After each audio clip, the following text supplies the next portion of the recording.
सतनाम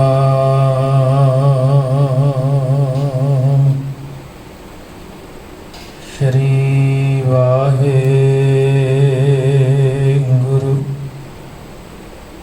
साहिब जियो।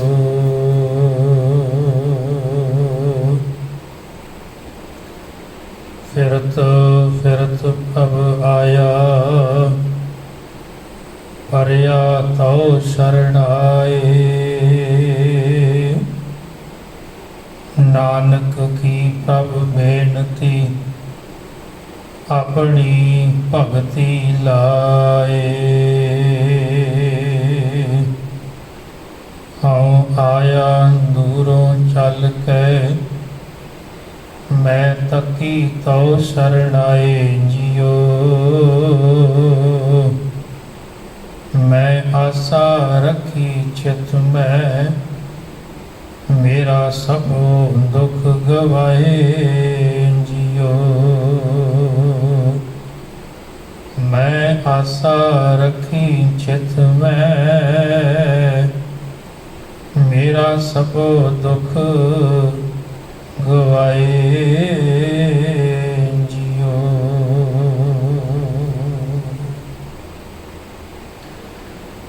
चबर शतर तखत दी मालिक हाजरा हजूर ज़हरा ज़हूर सर्व कला भरपूर सांझी वारता दे प्रतीक गुरु गरीब नवाज ज्ञान दे अगम्मी सागर गुणा दे भंडार दसां पातशाहियां दी जागदी जोत धन धन साहिब श्री गुरु ग्रंथ साहिब महाराज पातशाह जी की पावन पवित्र हजूरी अंदर जुड़ मिल बैठी परम सन्मानयोग गुरु प्यारी गुरु सवारी गुरु साजी सत संगत जीओ। आप जी वडभागे हो गुरु चरणों में बैठ के रब्बी बाणी नाल सांझ पा रहे हो। आप जी ने बड़े प्यार नाल सत्कारयोग भाई साहब पासों रब्बी बाणी का पाठ रस भीनी आवाज़ में श्रवण किया है। आओ गुरदेव कृपा करन समा है गुरमत विचारां दा। आप सरबत माई भाई आसीस बख्शो बुलाओ फतेह। वाहेगुरु जी का खालसा वाहेगुरु जी की फतेह। धन धन साहिब श्री गुरु ग्रंथ साहिब महाराज पातशाह जी की पवित्र बाणी की विचार करदियां होया सतगुरु धन गुरु गुरु तेग बहादुर महाराज पातशाह जी के पावन बचन नाल आपां सांझ पा रहे हैं। गुरदेव कृपा करदे ने बाल जवानी और बिरध फुन तीन अवस्था जान। कहो नानक हर भजन बिन बिरथा सब ही मान। तेरी जिंदगी दे तीन पड़ाव ने तीन अवस्थावां ने। एक बचपन है, दूसरा जवानी है, तीसरा बुढ़ेपा है। ते कल आपां ये सांझ पाई सी बुढ़ेपा एक रोग है। बचपन नूं रोग नहीं आखिया क्योंकि बचपन दे अगे जवानी है। जवानी नूं रोग नहीं आखिया क्योंकि जवानी दे अगे बुढ़ेपा है। बुढ़ेपे नूं रोग इस करके आख्या क्योंकि अक्सर बजुर्गी दे विच मनुख दे सारे ही अंग नकारा हो जाते हैं। हौली हौली के जवाब देने लग पैंदे। नैनो नीर बह तन खीना भये केस दुधवानी। रुद्धा कंठ शब्द नहीं उचरै अब क्या करे प्राणी। माथे पीर शरीर जलन है कर करेजे माही। ऐसी वेदन उपज खरी पई वाका औखद नाही। एहो जी बीमारियां इहो जे रोग जिहड़े ने शरीर नूं आके फड़ लैंदे ने कि मनुख दी जिहड़ी है देह ही कंबण लग पैंदी है। अखां विचों पानी आपे वगदा है, जुबान कंबदी है, सिर कंबिओ पग डगमगे, नैन जोत ते हीन। अखां दी जोत सहजे सहजे चली जाती है, कन्नां दे सुणन दी समर्था खत्म हो जाती है, हाथ ते पैर साथ देना बंद कर देंगे।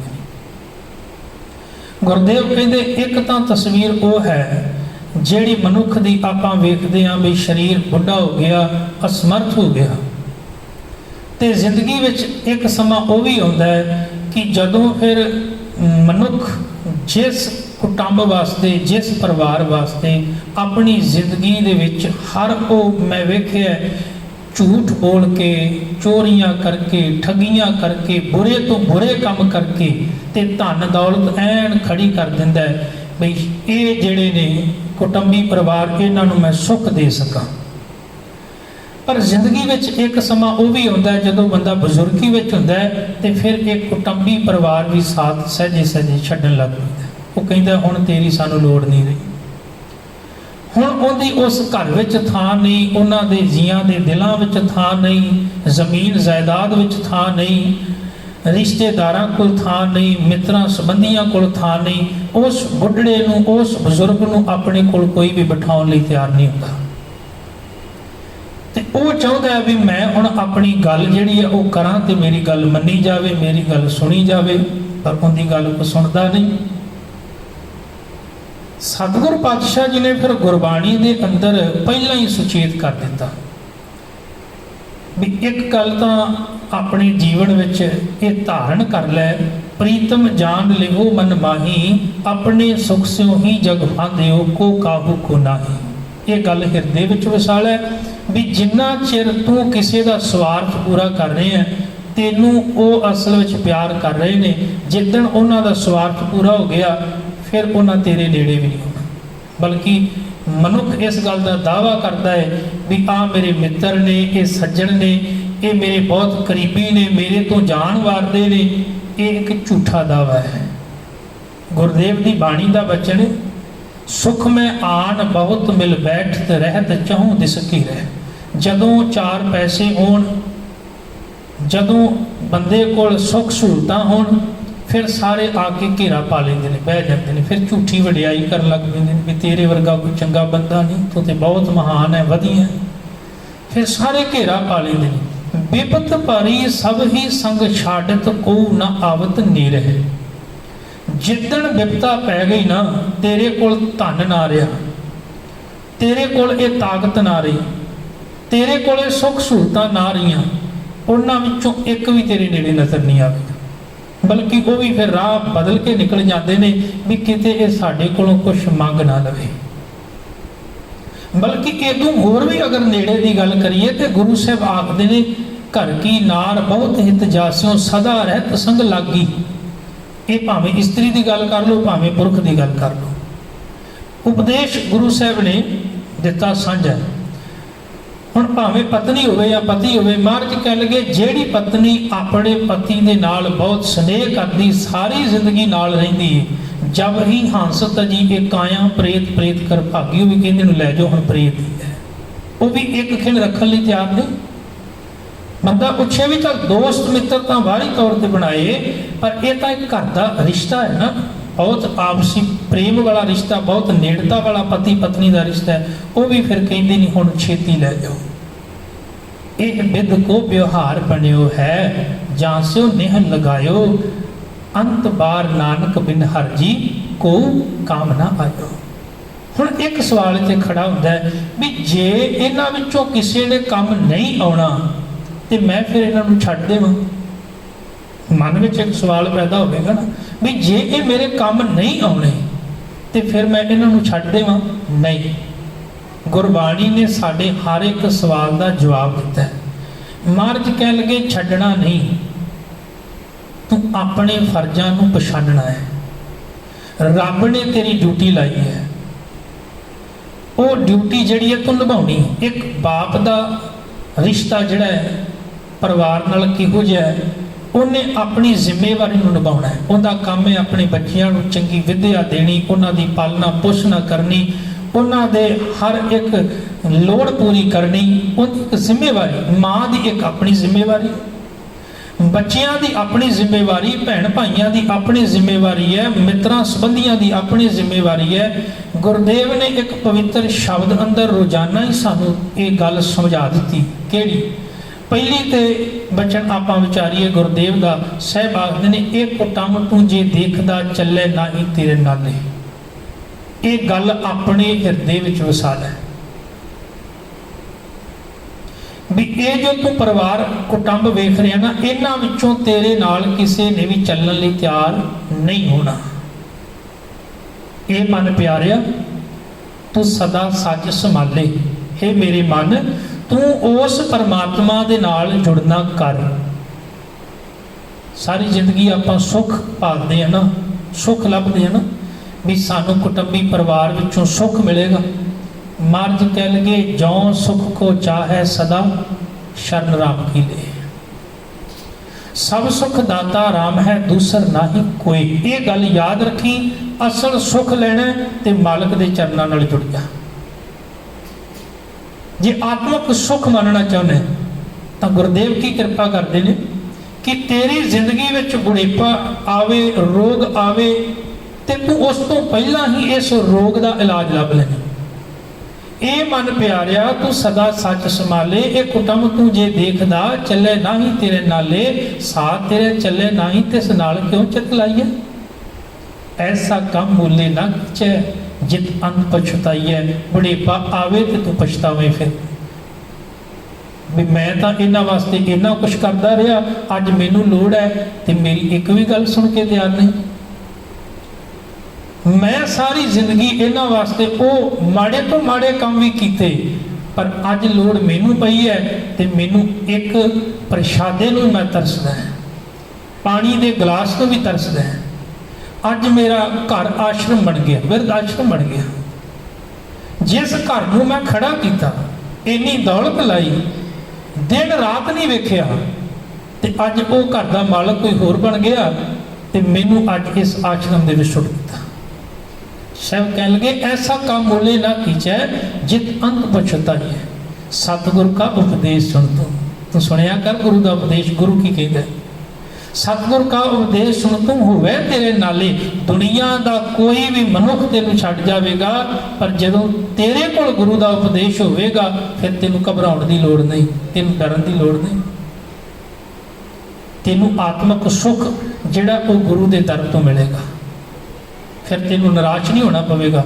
ਤੈਨੂੰ ਕੋਈ ਰੱਖੇ ਨਾ ਰੱਖੇ, ਤੇਰਾ ਕੋਈ ਸਾਥ ਦੇਵੇ ਨਾ ਦੇਵੇ, ਪਰ ਜਿੱਦਣ ਤੂੰ ਗੁਰੂ ਦਾ ਬਣ ਗਿਆ, ਗੁਰੂ ਤੇਰਾ ਸਾਥ ਨਹੀਂ ਛੱਡੇਗਾ, ਪਰਮੇਸ਼ਰ ਤੇਰਾ ਸਾਥ ਨਹੀਂ ਛੱਡੇਗਾ। ਤਾਂ ਗੁਰਦੇਵ ਪਾਤਸ਼ਾਹ ਜੀ ਕਿਰਪਾ ਕਰਦੇ ਨੇ ਵੀ ਇਹ ਕੁਟੁੰਬੀ ਪਰਿਵਾਰ ਤੇਰੇ ਨਾਲ ਨਹੀਂ ਨਿਭਣਾ, ਤੂੰ ਇਹਦੇ ਨਾਲ ਚਿੱਤ ਨਹੀਂ ਲਾਉਣਾ।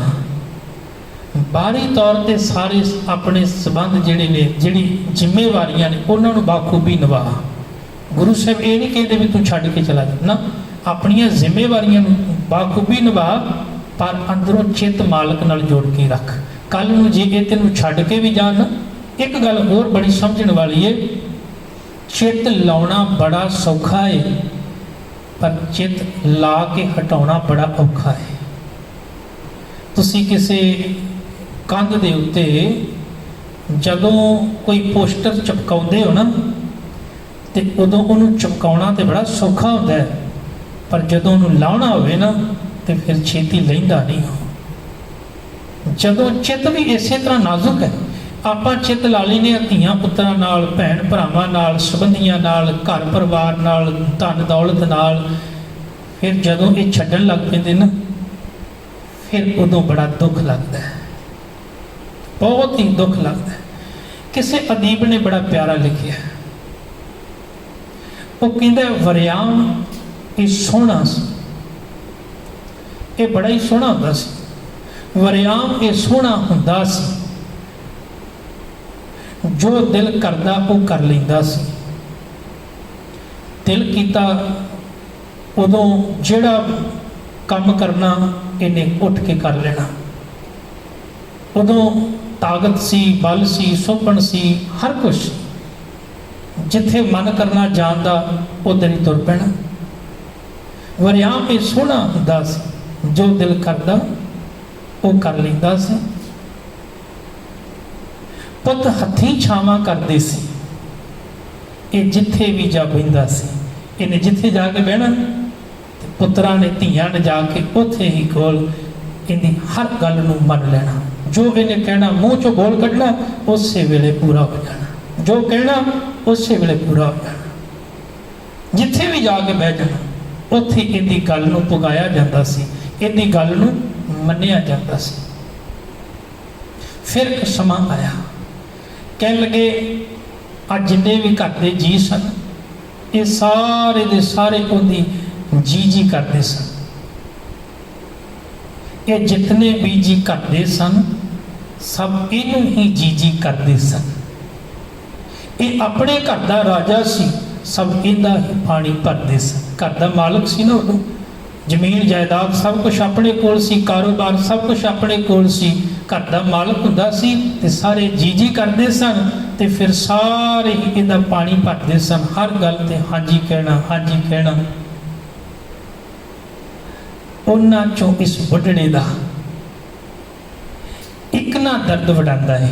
ਅੱਜ ਤੋਂ ਮੰਜੇ ਤੇ ਪਿਆ ਨਾ, ਇੱਕ ਵੀ ਉਹਨਾਂ ਘਰ ਦੇ ਜੀਆਂ ਦਾ ਜੀ ਆ ਕੇ ਇਹਦਾ ਇੱਕ ਵੀ ਦੁੱਖ ਵਡਾਉਣ ਵਾਲਾ ਨਹੀਂ, ਇੱਕ ਵੀ ਆ ਕੇ। ਉਹਨਾਂ ਚੋਂ ਇਸ ਬੁੱਢੜੇ ਦਾ ਇੱਕ ਨਾ ਦਰਦ ਵਡਾਉਂਦਾ ਏ।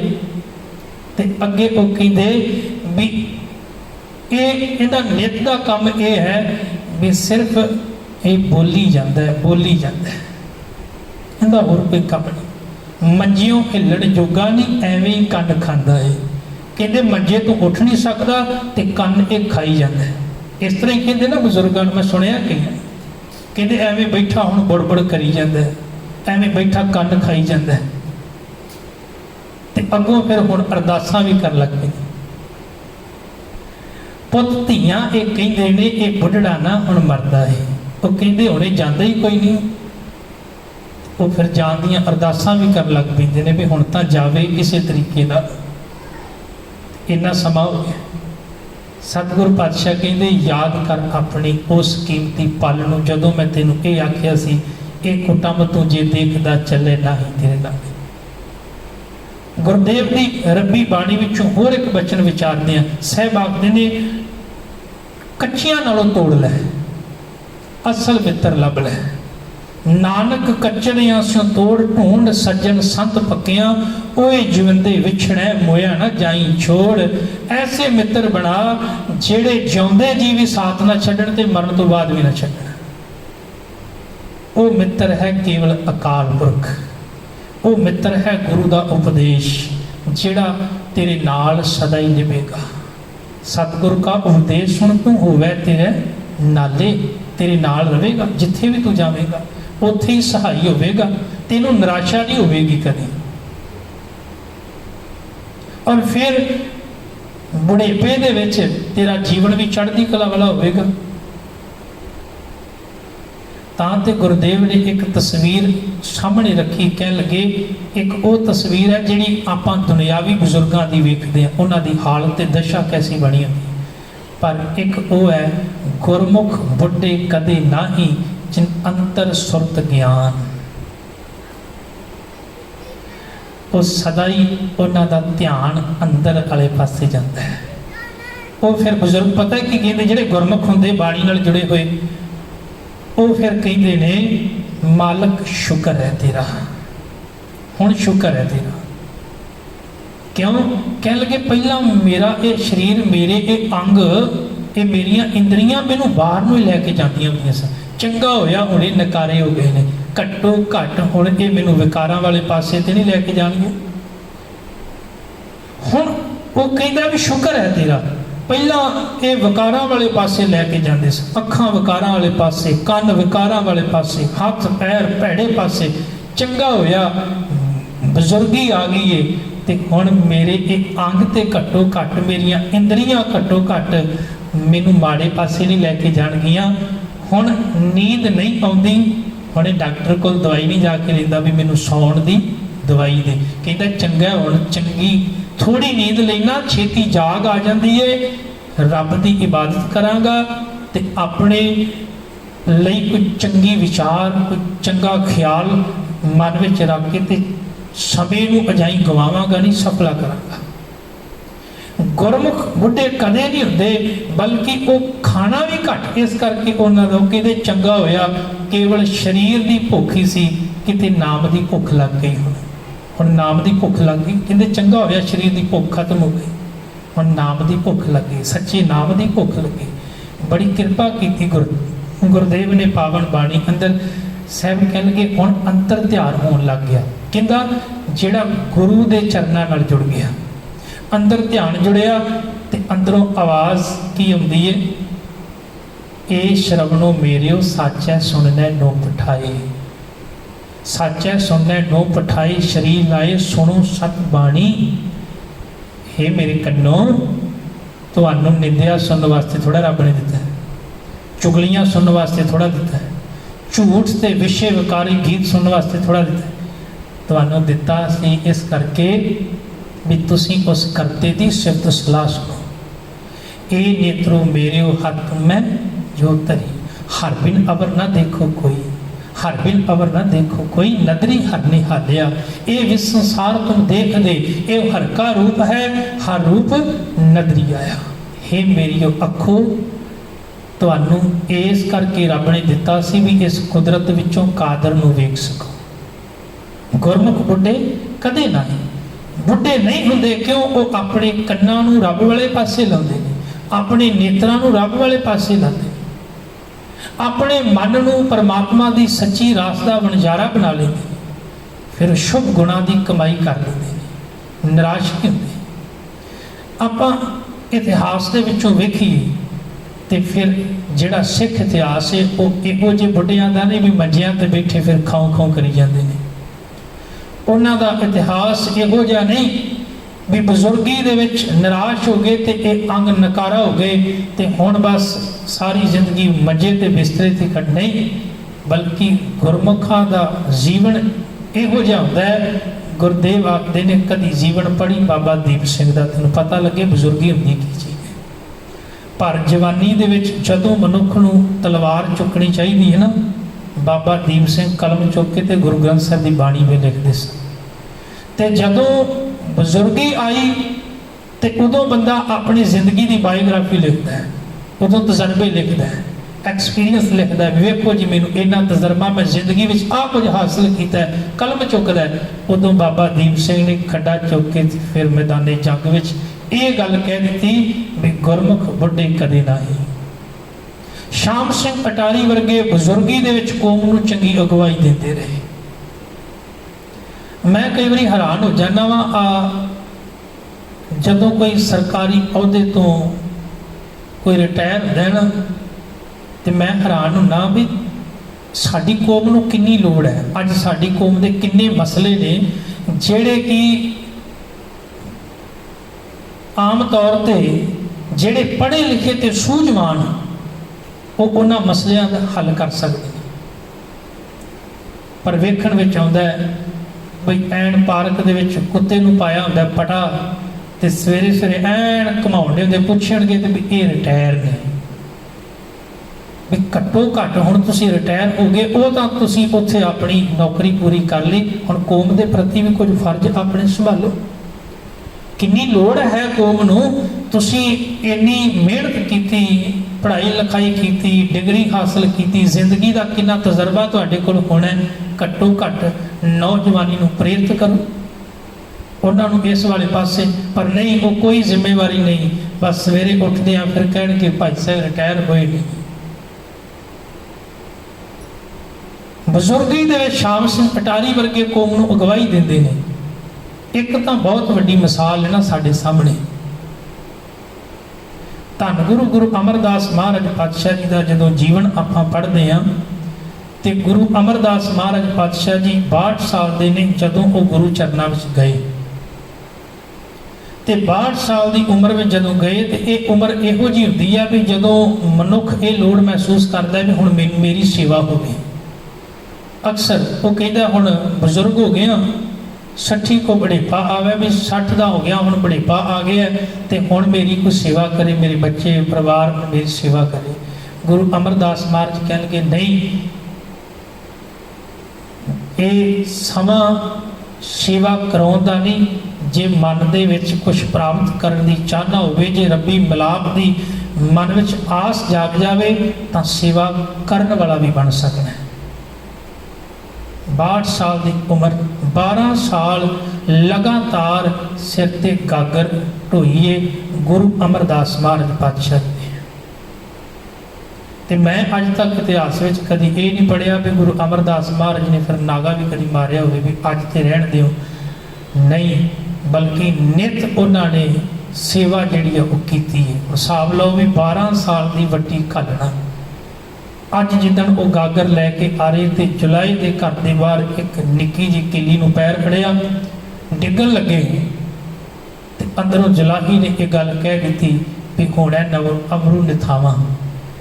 ਉੱਥੇ ਇੱਕ ਗੱਲ ਆਖੀ, ਕਹਿ ਲਗੇ ਨਹੀਂ ਭਲੀਏ, ਮੈਂ ਨਿਥਾਵਾਂ ਉਦੋਂ ਸਾਂ ਜਦੋਂ ਤੀਰਥਾਂ ਤੇ ਭਟਕਦਾ ਸਾਂ, ਮੈਂ ਨਿਥਾਵਾਂ ਉਦੋਂ ਸਾਂ ਜਦੋਂ ਘਰ ਦੇ ਵਿੱਚ ਸਾਂ, ਅੱਜ ਮੈਂ ਨਿਥਾਵਾਂ ਨਹੀਂ, ਅੱਜ ਮੈਂ ਥਾਂ ਵਾਲਾ ਵਾਂ। ਯਾਦ ਰੱਖਿਓ, ਜਿਹਨੂੰ ਕਿਤੇ ਥਾਂ ਨਾ ਮਿਲਦੀ ਹੋਵੇ ਨਾ, ਗੁਰੂ ਉਹਨੂੰ ਵੀ ਥਾਂ ਦੇ ਦਿੰਦਾ। ਇਸ ਕਰਕੇ ਗੁਰੂ ਅਮਰਦਾਸ ਮਹਾਰਾਜ ਜੀ ਕਹਿਣ ਲੱਗੇ, ਭਾਈ ਹੁਣ ਮੈਂ ਨਿਥਾਵਾਂ ਨਹੀਂ, ਹੁਣ ਮੈਂ ਥਾਂ ਵਾਲਾ ਵਾਂ, ਕਿਉਂਕਿ ਮੈਨੂੰ ਗੁਰੂ ਦੇ ਚਰਨਾਂ ਵਿੱਚ ਥਾਂ ਮਿਲ ਗਈ। ਆਪਾਂ ਬਾਹਰੀ ਤੌਰ ਤੇ ਵੇਖੀਏ ਤੇ ਗਾਗਰ ਜਿਹੜੀ ਹੈ, ਗਾਗਰ ਇੰਝ ਕਹਿ ਲਓ ਵੀ ਘੜਾ, ਆਪਾਂ ਸੌਖਾ ਸ਼ਬਦ ਵਰਤ ਲਈਏ, ਆਪਾਂ ਘੜੇ 'ਚ ਪਾ ਕੇ ਪਾਣੀ ਪੀਂਦੇ ਹਾਂ, ਘੜੇ ਦੇ ਆਕਾਰ ਵਾਲੀ। ਪੁਰਾਣੇ ਸਮਿਆਂ ਵਿੱਚ ਗਾਗਰ ਹੋਇਆ ਕਰਦੀ ਪਿੱਤਲ ਦੀ, ਉਹਦੇ ਵਿੱਚ ਪਾਣੀ ਪਾ ਕੇ ਗੁਰਦੇਵ ਲਿਆਉਂਦੇ ਸੀ। ਤਾਂ ਅੱਜ ਦੇ ਲਫ਼ਜ਼ਾਂ ਵਿੱਚ ਘੜਾ ਸ਼ਬਦ ਵਰਤ ਲਈਏ ਆਪਾਂ। ਹੁਣ ਵੇਖਣ ਵਿੱਚ ਇਹ ਲੱਗਦਾ ਵੀ ਬਾਹਰੀ ਤੌਰ ਤੇ ਗੁਰੂ ਸਾਹਿਬ ਸਿਰ ਤੇ ਬਜ਼ੁਰਗੀ ਵਿੱਚ ਗਾਗਰ ਜਿਹੜੀ ਆ ਉਹ ਭਰ ਕੇ ਪਾਣੀ ਦੀ ਲੈ ਕੇ ਆਉਂਦੇ ਨੇ, ਗੁਰੂ ਸਾਹਿਬ ਨੂੰ ਇਸ਼ਨਾਨ ਕਰਾਉਂਦੇ ਨੇ, ਪਰ ਸੱਚ ਤੇ ਇਹ ਹੈ, ਗੁਰੂ ਹੈ ਦਰਿਆ, ਗੁਰੂ ਹੈ ਅਸਲ ਦੇ ਵਿੱਚ ਦਰਿਆ। ਤੇ ਗੁਰੂ ਅਮਰਦਾਸ ਮਹਾਰਾਜ ਪਾਤਸ਼ਾਹ ਜੀ ਨੇ ਗਾਗਰ ਇਹ ਇੰਨੀ ਘਾਲਣਾ, ਇੰਨੀ ਮਿਹਨਤ ਕੀਤੀ ਕਿ ਜਿੱਦਣ ਗੁਰੂ ਰੂਪੀ ਦਰਿਆ ਵਿੱਚੋਂ ਅੰਮ੍ਰਿਤ ਜਲ ਨਾਲ ਗੁਰੂ ਅਮਰਦਾਸ ਮਹਾਰਾਜ ਜੀ ਰੱਬੀ ਗੁਣਾ ਰੂਪੀ ਪਾਣੀ ਨਾਲ ਭਰੇ ਗਏ ਨਾ, ਉਦਣ ਫਿਰ ਗੁਰੂ ਨੇ ਕਹਿ ਦਿੱਤਾ ਕਿ ਅੱਜ ਅਸਲ ਦੇ ਵਿੱਚ ਅੰਤਰ ਆਤਮਕ ਇਸ਼ਨਾਨ ਹੋ ਗਿਆ। ਤੇ ਗੁਰੂ ਅਮਰਦਾਸ ਮਹਾਰਾਜ ਪਾਤਸ਼ਾਹ ਜੀ ਨੂੰ ਜਿੱਥੇ ਆਪਾਂ ਇਹ ਬਚਨ ਪੜ੍ਹਦੇ ਹਾਂ, ਨਿਥਾਵਿਆਂ ਦੀ ਥਾਂ, ਨਿਆਸਰਿਆਂ ਦੀ ਆਸਰੇ, ਨਿਪੱਤਿਆਂ ਦੀ ਪੱਤ, ਧੰਨ ਗੁਰੂ ਗੁਰੂ ਅਮਰਦਾਸ ਮਹਾਰਾਜ ਪਾਤਸ਼ਾਹ ਦੂਜਿਆਂ ਦਾ ਵੀ ਸਹਾਰਾ ਬਣ ਗਏ। ਹੁਣ ਘੜੇ ਦੀ ਇੱਕ ਬਹੁਤ ਵੱਡੀ ਖਾਸੀਅਤ ਹੈ। ਕਹਿੰਦੇ ਇੱਕ ਵਾਰ ਘੜੇ ਨੂੰ ਚੱਪਣੀ ਨੇ ਪੁੱਛ ਲਿਆ, ਉਹ ਕਹਿੰਦੀ ਵੀ ਤੇਰੇ ਕੋਲ ਜਿਹੜਾ ਵੀ ਆਉਂਦਾ ਹੈ ਤੂੰ ਉਹਨੂੰ ਪਿਆਸਾ ਨਹੀਂ ਜਾਣ ਦਿੰਦਾ, ਜਿਹੜਾ ਵੀ ਤੇਰੇ ਕੋਲ ਆਉਂਦਾ ਤੂੰ ਕਦੀ ਉਹਨੂੰ ਪਿਆਸਾ ਨਹੀਂ ਜਾਣ ਦਿੰਦਾ, ਪਰ ਮੈਂ ਤਾਂ ਤੇਰੇ ਨਾਲ ਰਹਿੰਦੀ ਹਾਂ ਸਦਾ। ਚੱਪਣੀ ਤੋਂ ਭਾਵ ਜਿਹੜਾ ਉੱਤੇ ਢੱਕਣ ਹੁੰਦਾ ਹੈ ਵੀ ਮੈਂ ਤੇਰੇ ਨਾਲ ਰਹਿੰਦੀ ਹਾਂ ਹਮੇਸ਼ਾ, ਪਰ ਮੈਂ ਹਮੇਸ਼ਾ ਪਿਆਸੀ ਰਹਿੰਦੀ ਹਾਂ। ਅੱਗੋਂ ਘੜੇ ਨੇ ਬੜਾ ਸੋਹਣਾ ਜਵਾਬ ਦਿੱਤਾ, ਉਹ ਕਹਿੰਦਾ ਹੈ ਵੀ ਤੇਰੇ ਵਿੱਚ ਦੋ ਐਬ ਨੇ, ਦੋ ਔਗਣ ਨੇ। ਕਿਹੜੇ? ਪਹਿਲਾ ਔਗਣ ਇਹ ਹੈ ਕਿ ਤੇਰੀ ਪਿੱਠ ਹਮੇਸ਼ਾ ਮੇਰੇ ਵਾਲੇ ਪਾਸੇ ਰਹਿੰਦੀ ਹੈ। ਦੂਸਰਾ ਇਹ ਵੀ ਜਿਹਨੇ ਪਾਣੀ ਲੈਣਾ ਹੁੰਦਾ ਪਹਿਲਾਂ ਤੇ ਉਹ ਮੁੱਖ ਆਪਣਾ ਲੈ ਕੇ ਆਉਂਦਾ, ਪਿੱਠ ਨਹੀਂ ਲੈ ਕੇ ਆਉਂਦਾ। ਦੂਸਰਾ ਇਹ ਉਹ ਜਦੋਂ ਆਉਂਦਾ ਝੁੱਕ ਕੇ ਅੱਗੇ ਮੇਰੇ ਕੋਲੋਂ ਪਾਣੀ ਮੰਗਦਾ ਹੈ। ਤੂੰ ਹਮੇਸ਼ਾ ਹੀ ਕਹਿ ਲਗੇ ਮੇਰੇ ਸਿਰ ਦੇ ਉੱਤੇ ਰਹਿਣੀ ਹੈ, ਇਸ ਕਰਕੇ ਤੂੰ ਪਾਣੀ ਤੋਂ ਪਿਆਸੀ ਰਹਿ ਜਾਂਦੀ। ਜੇ ਕੁਛ ਹਾਸਲ ਕਰਨਾ ਹੈ ਤੇ ਨਿਮਰਤਾ ਦੇ ਵਿੱਚ ਰਹਿ, ਝੁੱਕ ਕੇ ਹਾਸਲ ਕਰ। ਗੁਰੂ ਅਮਰਦਾਸ ਮਹਾਰਾਜ ਜੀ ਨੇ ਨਿਮਰਤਾ ਦਾ ਪੱਲਾ ਫੜਿਆ ਤੇ ਉਹਨਾਂ ਦਾ ਜੀਵਨ ਰੱਬੀ ਗੁਣਾਂ ਨਾਲ ਭਰ ਗਿਆ। ਉਹਨਾਂ ਦੀ ਬਜ਼ੁਰਗੀ ਵੀ ਜਿਹੜੀ ਹੈ ਮਨੁੱਖਤਾ ਵਾਸਤੇ ਇੱਕ ਬਹੁਤ ਵੱਡੀ ਮਿਸਾਲ ਬਣ ਗਈ। ਨੇ ਕਿਸੇ ਅਦੀਬ ਨੇ ਬੜਾ ਪਿਆਰਾ ਬਚਨ ਆਖਿਆ, ਉਹ ਕਹਿੰਦਾ ਕਾਲੇ ਬਾਲ ਮੁਸਾਫਰ ਹੋਏ ਚਿੱਟਿਆਂ ਡੇਰੇ ਲਾਏ, ਯਾਦ ਰੱਖੀ ਇਹ ਕਾਲੇ ਹੌਲੇ ਹੌਲੇ ਚਿੱਟੇ ਹੋ ਜਾਣੇ ਨੇ। ਤੇ ਇਹਨਾਂ ਨੇ ਸਮਾਂ ਪਾ ਕੇ ਕਹਿਣ ਲੱਗੇ ਫਿਰ ਇੱਕ ਦਿਨ ਤੈਨੂੰ ਮੌਤ ਵਾਲੇ ਪਾਸੇ ਲੈ ਜਾਣਾ, ਤੇ ਤੂੰ ਇਹ ਚਿੱਟੇ ਹੋਣ ਤੋਂ ਪਹਿਲਾਂ ਹੀ ਆਪਣੇ ਇਸ ਜੀਵਨ ਨੂੰ ਸਫਲਾ ਕਰ ਲੈ, ਅਜਾਈ ਨਾ ਆਪਣੇ ਜੀਵਨ ਨੂੰ ਗਵਾ ਲਈ। ਗੁਰਦੇਵ ਕਿਰਪਾ ਕਰਨ, ਜਿੱਥੇ ਬਚਪਨ ਦਾ ਪਹਿਰਾ ਰੱਬੀ ਇਬਾਦਤ ਵਿੱਚ ਗੁਜ਼ਰੇ, ਜਵਾਨੀ ਦਾ ਪਹਿਰਾ ਮਾਲਕ ਦੀ ਯਾਦ ਵਿੱਚ ਗੁਜ਼ਰੇ, ਉੱਥੇ ਸਾਡਾ ਬੁਢੇਪਾ ਵੀ ਨਿਰਾਸ਼ਾ ਵਿੱਚ ਨਾ ਗੁਜ਼ਰੇ, ਬਲਕਿ ਆਪਾਂ ਬੁਢੇਪੇ ਨੂੰ ਵੀ ਸਵਾਰ ਕੇ ਇਹਨੂੰ ਰੋਗੀ ਹੋਣ ਤੋਂ ਬਚਾ ਕੇ ਬਲਕਿ ਮਾਲਕ ਦੇ ਚਰਨਾਂ ਵਿੱਚ ਹੱਥ ਜੋੜ ਕੇ ਅਰਦਾਸ ਕਰੀਏ, ਗੁਰਦੇਵ ਕਿਰਪਾ ਕਰਿਓ, ਬਖਸ਼ਿਸ਼ ਕਰਿਓ, ਸਾਡੇ ਅੰਦਰ ਰੱਬੀ ਗਿਆਨ ਦਾ ਦੀਵਾ ਬਲੇ ਤੇ ਆਪਾਂ ਉਸ ਚਾਨਣ ਦਾ ਜੀਵਨ ਵਿੱਚ ਆਨੰਦ ਮਾਣ ਸਕੀਏ। ਅੰਤ ਵੇਲੇ ਵੀ ਜਦੋਂ ਆਪਾਂ ਦੁਨੀਆ ਵਿੱਚੋਂ ਜਾਣ ਲੱਗੀਏ ਤੇ ਫਿਰ ਨਿਰਾਸ਼ ਨਾ ਹੋਈਏ, ਦੁਖੀ ਨਾ ਹੋਈਏ, ਬਲਕਿ ਸਾਡੇ ਅੰਦਰ ਤਾਂ ਇਹ ਚਾਹ ਹੋਵੇ ਬਈ ਮੋਹੇ ਮਰਨੇ ਕਾ ਚਾਉ ਹੈ, ਮਰੂ ਤਾਂ ਹਰ ਕੈ ਦੁਆਰ। ਤੇ ਚਾਹ ਨਾਲ ਉਹ ਬੰਦਾ ਮਰਦਾ ਹੈ ਜਿਹਨੇ ਚਾਹ ਨਾਲ ਰੱਬੀ ਇਬਾਦਤ ਕੀਤੀ ਹੋਵੇ। ਤੇ ਜਿਹੜਾ ਸਾਰੀ ਜ਼ਿੰਦਗੀ ਕੁਟੁੰਬੀ ਪਰਿਵਾਰ ਮੋਹ ਵਿੱਚ ਫਸ ਕੇ ਆਪਣੇ ਜੀਵਨ ਨੂੰ ਗੁਜ਼ਾਰਦਾ ਰਿਹਾ ਹੋਵੇ, ਅੰਤ ਵੇਲੇ ਫਿਰ ਉਹਦੇ ਪੱਲੇ ਤੇ ਕੁਛ ਪੈਂਦਾ ਨਹੀਂ, ਫਿਰ ਉਹ ਰੋਂਦਾ ਤੇ ਕੁਰਲਾਉਂਦਾ ਹੈ। ਗੁਰਦੇਵ ਕਿਰਪਾ ਕਰਨ, ਸਾਡਾ ਬੁਢੇਪਾ ਵੀ ਜਿਹੜਾ ਹੈ ਉਹ ਚੜ੍ਹਦੀ ਕਲਾ ਵਾਲਾ ਬਤੀਤ ਹੋਵੇ ਤੇ ਸਤਿਗੁਰ ਸਾਨੂੰ ਸਾਰਿਆਂ ਨੂੰ ਆਪਣੇ ਚਰਨਾਂ ਨਾਲ ਜੋੜ ਕੇ ਰੱਖਣ। ਵਿਚਾਰ ਕਰਦਿਆਂ ਬੇਅੰਤ ਭੁੱਲਾਂ ਗਲਤੀਆਂ ਹੋਈਆਂ ਬਖਸ਼ ਲੈਣੀਆਂ। ਬੁਲਾਓ ਫਤਿਹ। ਵਾਹਿਗੁਰੂ ਜੀ ਕਾ ਖਾਲਸਾ, ਵਾਹਿਗੁਰੂ ਜੀ ਕੀ ਫਤਿਹ।